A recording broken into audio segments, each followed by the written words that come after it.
कुपवा गांव से पूरब, यदि तुम लोग गया होगा, देखा होगा, देखा नहीं देखा होगा तो रोड है, और उसके पूरब एक नदी है छोटी सी, उसका भी नाम काव नदी है, अभी भी है। वहां हम लोग भी जाते थे स्नान वस्नान कर। दोनों में आंतरिक बात हो गई, मोबाइल नहीं था, फोन, तुम लोग तो मोबाइल से बात करते हो ना। और ये रात में ही उठ करके 11 बजे 12 बजे रात में चले जाते थे, 2-3 किलोमीटर दूर, जो काव भूतों के लिए बड़ा प्रसिद्ध था उस समय, भूत। और रात्रि में 11 बजे से रात में लेकर 4 बजे तक काव नदी में बैठ करके हठ योग साधना, नेति धोती बस्ती, अवघड़ और तांत्रिक विद्याएं सिखाता था। 4 बजे चले आते थे। बाप माताजी देखते थे कि हाँ 4 बजे लड़का सोया है, 5 बजे 6 बजे सोया है ना, खुश रहते थे कि हाँ अवघड़ से का जान छूट गया, आप खुश। इसीलिए देखो, गुप्ते जोग प्रगटे भान, योग साधना तो गुप्त का है, और तुम्हारे अंतरतम में रहेगा, गुप्त साधना करेगा।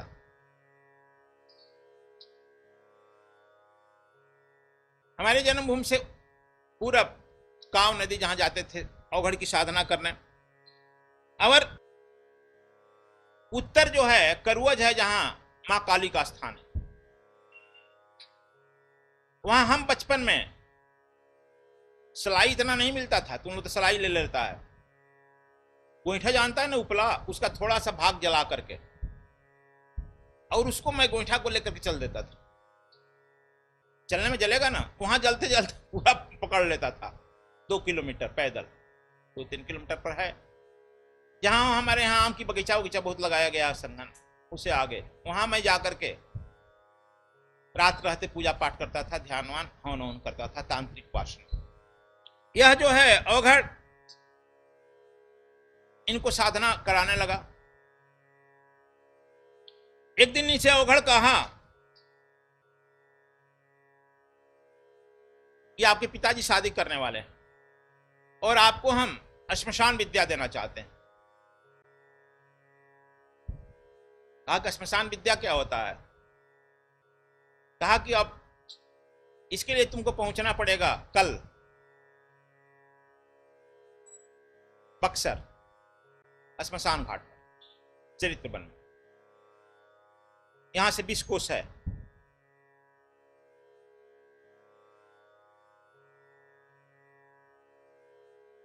तुम सुबह ही चल दो, इसी बहाने से शाम तक पहुंचाओ, हम इंतजार करेंगे। ये अपने सुबह ही 6 बजे किसी बहाने से निकले, पैदल की यात्रा होती थी ना, बक्सर पहुंचे। जब वहां गए तो देख रहे हैं कि बरगद का वृक्ष अभी भी है श्मशान घाट पर, हम भी जाया करते थे। हमारे समय भी एक अवघड़ है रहता था। तो मिला, कहा कि आ गए तो हाँ तुम जाओ, यह सामान लिख दिए हैं, खरीद लाओ, तब तक मैं तैयारी यहां कर रहा हूं। जाकर राम रेखा घाट सामान खरीद करके गए। शाम को 7 बज गया। देखिए कि अवघड़ नहीं है, वहां सामान रखे। देख रहे हैं कि तब तक से एक नंग धिड़ंग आदमी लकड़ियां चुन रहा है। सब लोग देखकर डरे भाग रहे हैं। जब उसके नजदीक ये गए, देखे तो कहे कि तो हमारे गुरुजी अवघड़ ही है भाई, नंग धिड़ंग, सब जला हुआ लकड़ियां चुन रहे थे।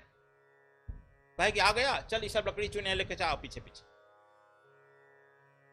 जब लकड़ी ये उठा करके ले आए, वहां रखा हुआ था पूजा का सामान, तो कहे कि आप यहाँ पर गुरुजी यहाँ पर आप रखे हैं सब सामान, लेकिन आसपास सुअर कुत्ते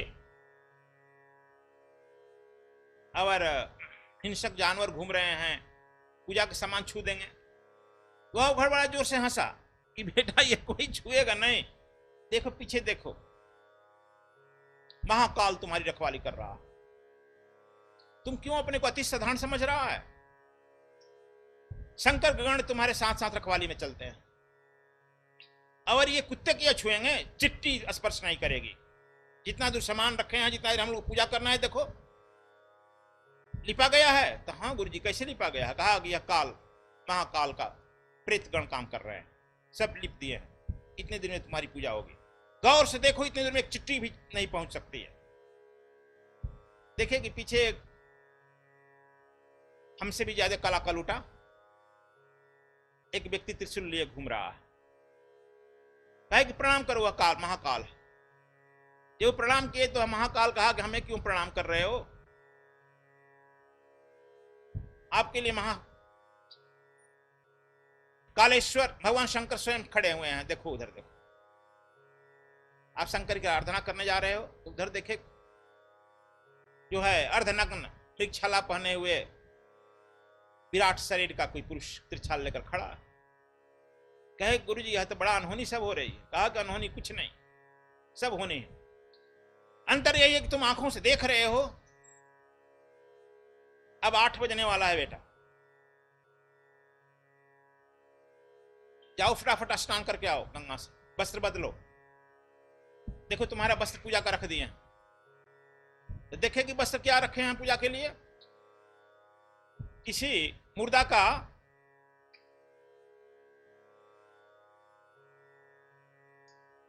मुर्दा का कफन उठाकर दूर रखे हैं कि उसी का एक ठोप फाड़ दिए हैं कि एक लंगोटी पहन लेना है, इसको पहन लेना है, ओढ़ लेना है। ये तुम्हारा वस्त्र नया नया आज आ गया।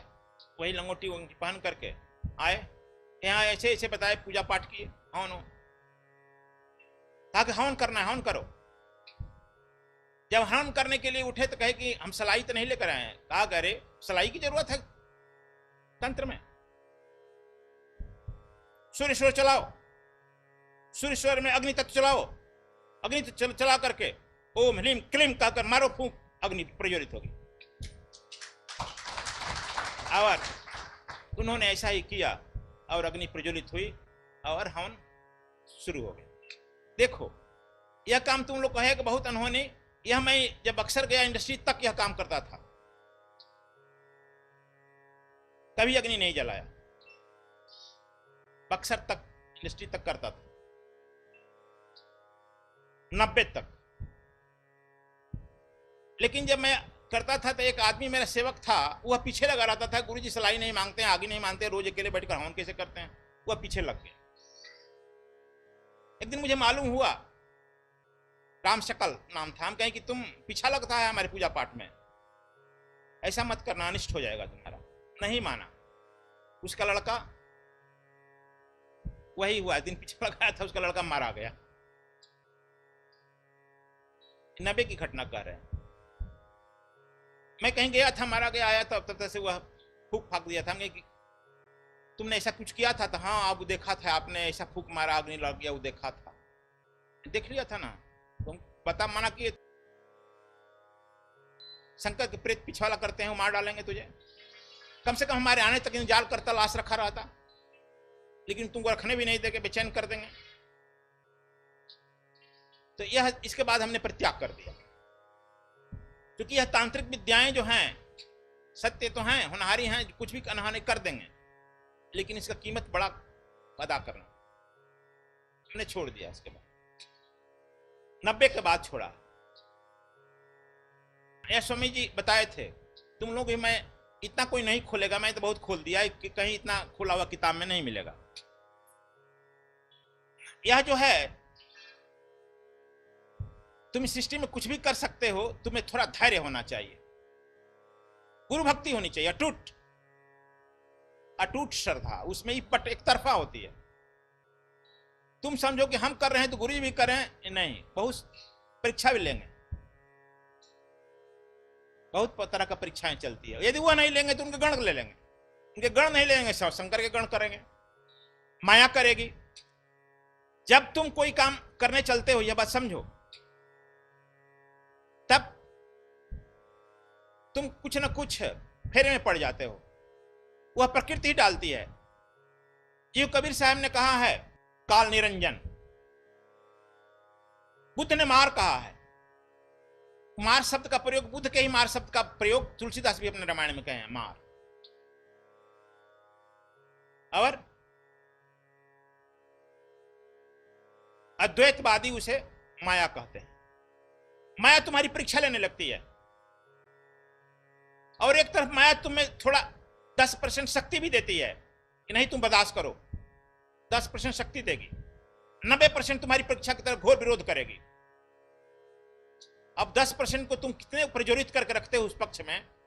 यदि 10% को प्रज्वलित करके 90% तुम कर देते हो, जिस दिन तब माया तुमसे हट जाती है, तब गुरु और गोविंद का सानिध्य तुम्हें हो जाता है। अन्यथा माया तुमको बार बार चक्कर में डालती है। स्वामी जी भी एक बार स्कूल पढ़ते समय भी पूछे हैं कि आखिर हमारा बार बार जन्म क्यों हुआ। जंगल में गए हैं, देखते हैं कि एक प्रकाश बिंदु आया है, उसे निकल करके एक आदमी आया और उनको ले गया, एक चरखी चल रही है, गोल चरखी चल रही, ले जाकर चढ़ाया चरखी पर, और ले जाकर फिर उतारा, चढ़ाया, फिर उस चरखी पर आगे ले जा रहा है। एक दिव्य वृक्ष मिला, एक काला आदमी उसको चला रहा है। फिर उठा करके जब चलने लगा तो पूछे कि यह क्या घटना थी? कहा कि यह घटना नहीं समझा तुम, वह काला पुरुष ही काल चक्र है। यह कई बार चढ़ा और उतरा, यानी यही तुम्हारा कई बार जन्म लेना और मरना। वह जो वृक्ष दिखाई पड़ा, यही कल्प वृक्ष है। इसके चक्कर में पड़ते हैं कि हमारा यह काम हो जाए, यह काम हो जाए, यह हो जाए, यह हो जाए, धन धन धर्म के चक्कर में रहते हैं, यानी कल्प वृक्ष के चक्कर में रहते हैं। और जो हमने तुमको पकड़कर उतारा और चढ़ाया, यही तुम्हारे समय सदगुरु है, तुम्हारा पीछा करता है, तुम्हारा पकड़ता है, कभी तुमको कल्प वृक्ष बचाता है, कभी उस चक्र से बचाता है, और कभी तुमको जो है इस माया से बचाता है। और निरंतर यदि तुम इसके साथ लगे हो तो आज न कल तुम उस तत्व को प्राप्त कर जाओ। यह भी अवघड़ के